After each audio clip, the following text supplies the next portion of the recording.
এই গণেশ, কার্তিক, সরস্বতী, লক্ষ্মী, তোরা কোথায়? এদিকে আয় তো একবার। কি রে, বলটা এদিকে দিবি তো? এই নে বল। আরে গণেশ, কি করলি? বাবার দিকে তো বলটা যাচ্ছে। তোমাদের কতবার বলেছি না আমার ধ্যান করার সময় এখানে খেলাধুলা করবে না?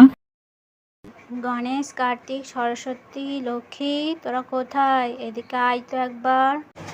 মা ডাকছে দাদা। এই শোন না, বলছি আমার ডান হাতের নেল পালিশটা একটু পরিয়ে দে না, কিছুতেই হচ্ছে না আমার দ্বারা। দেখছিস না আমি লেখাপড়া করছি, আর তুই এখন নেল পালিশ পরিয়ে দিতে বলছিস? সে তো তুই রোজ পড়িস। নেল পালিশটা একটু পরিয়ে দিয়ে না হয় আবার পড়তে বসিস। আচ্ছা দে, পরিয়ে দিচ্ছি।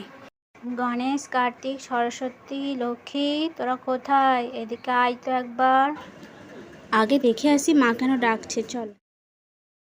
মা, আমাদের ডেকেছিলে? হ্যাঁ। এ কি, তোরা এখনো তৈরি হসনি? তৈরি হব? কি জন্য মা? কি জন্য মানে?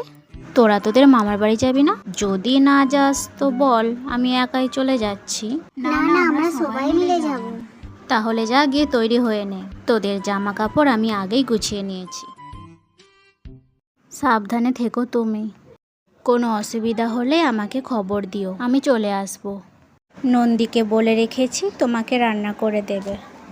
বুঝতে পারছি এই 5টা দিন তোমার খুব অসুবিধা হবে, কিন্তু কোনো কিন্তু না গৌরী, তুমি এত চিন্তা করো না তো। নিশ্চিন্তে বাপের বাড়ি থেকে ঘুরে আসো।